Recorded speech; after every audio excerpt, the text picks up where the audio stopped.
There have been a lot of articles in the paper this last few months because there's been so much of an emphasis on online learning and learning at a distance and e-learning and whatever you want to call it, having the students learning from home. About the question of screen time for students, one article I read complained about the fact that students were spending so much time online. And that's a legitimate complaint. I make no bones about that. But what had occurred to me was that most educators and a lot of parents think that there's a distinction between online learning and creativity. One of the most important messages about the 21st century classroom is that somehow or another we have to captivate the student's desire to create.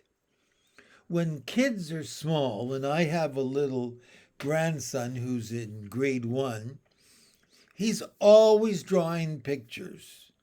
And my granddaughter, who is only 3 years of age, she's always got a pen in her hand, a crayon in her hand, and wanting to draw something or to bake, talking about pretending to bake. Or creativity is part of what children are all about before they get to school. Playing, making up, pretending to do. And then all of a sudden, they lose that creativity when they're in school because we put so much emphasis on kids sitting at desks and quote unquote learning. So much of the future of our way of life, our standard of living, depends on students being creative. Fortunately, there are some students that never learn their sense of play as they grow up. They still like to tinker with instruments and with machines and with all kinds of tools. But the educator in me wants to tell all of you that online learning doesn't necessarily mean there can't be creativity. I used to make sure, because I taught art on Rotary to grade 4 to grade 8, that I had big bins full of all kinds of scrap materials. I had tubes from toilet paper and wrapping paper and paper towels. I had pieces of cotton. I had pipe cleaners. I had buttons. I had scrap materials. I had tinfoil pie plates. I had styrofoam pieces. You name it, I used to keep it in the supply cupboard in the art room, and I had to ask the principal to get me more pails so I could fill them up with scrap materials. Because there's so many ways children can create.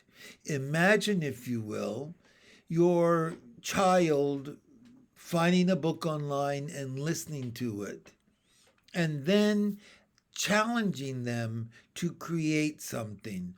I read books online and I suggest ways in which parents or teachers can use those books in the classroom. So I read a story today called Thunder Cake about a babushka from Russia who was transported to Michigan, and her granddaughter came and stayed with her, but she was petrified of thunderstorms and thunder in general. And as I'm reading the book online, and as you might go and find my book and have your child listen to it, I suggested in the comments that I posted afterwards that you could put a piece of manila paper or any other big piece of scrap paper and give the child some chalk pastels and let them draw or shade in a storm sky in shades of gray and white and black, and then the colors of the lightning. That's an art activity. That's being creative. That's giving children resources that they can manipulate to create something as a follow up to the book.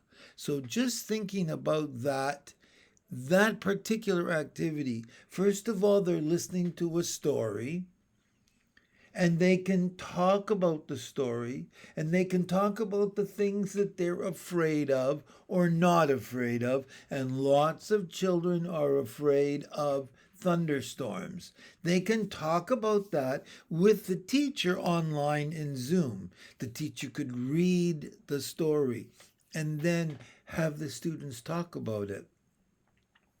And then, after they're all finished everything, they could bake a thunder cake because the back of that book has the recipe for it.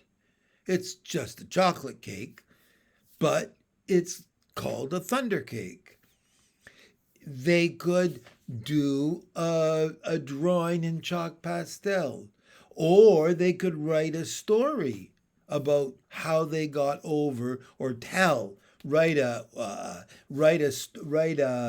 article or dictate and make a podcast about how they got over their fear of clowns or storms or snakes or spiders or whatever. Those aren't online activities. They don't have to be online activities because your kids are at home right now and learning. Whatever their age, you should have magic markers, you should have pads of construction paper, you should have cardboard, you should have newspapers and news magazines, and on and on and on, for them to create things. Now, why?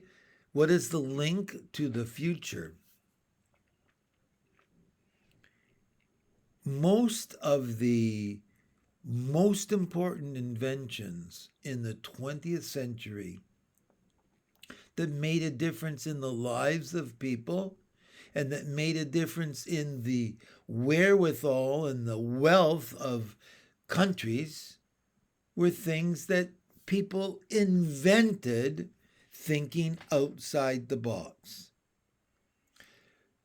Alexander Graham Bell invented the telephone because he began to experiment with tin cans and string. And he began to think about what that meant. Marconi and radar and braille and computers. If you watch the movie about Steve Jobs, you learn that he and a bunch of his friends who were counterculture hippies in the 60s played around with things in their parents' garage. They created and then they found a way to market their creation. It's not enough just to invent something, to create something. It takes somebody to see what those other applications might be of that invention. That's thinking outside of the box. That requires making sure that children create, and then you ask them questions about their creation. How do you think this can be used? Can you think of a different way to use it? To give you a prime example, think about Lego. And think about how Lego encourages children to experiment with the blocks. I just put an envelope in the mail, a parcel in the mail, to my grandchildren that live in Israel. And it included 2 boxes without the plastic and without the cardboard containers, but the pieces that go to make up those very simple early Lego kits that we had in the classrooms for junior students, and a book of activities. So suppose a child makes a pulley and uses the Lego to create the pulley. Now you ask the child, what could you make to use what a pulley is all about to solve a problem? So you go from reading to creating to talking about that creation and then looking at how that can be applied. How else did any of the inventions that we can look back on, how else did they make a change in society if somebody didn't think out of the box and think about how a toy could be used to create something? Or one idea led to another idea. Creativity is crucial to the success of our way of life and our standard of living, because we need people to invent things that then create businesses that employ people and bring in money into the community. But it begins with creativity in the classroom. It begins with encouraging kids not to lose their creativity when they go from primary grades to secondary, to junior grades. They have to continually see the wonder of things in life. They need to continually think about how they can recombine things in order to create something new. We need to encourage creativity all the way along, using whatever tools we have in our toolbox as teachers and parents, even online. And I'll end with this thought because I began with it.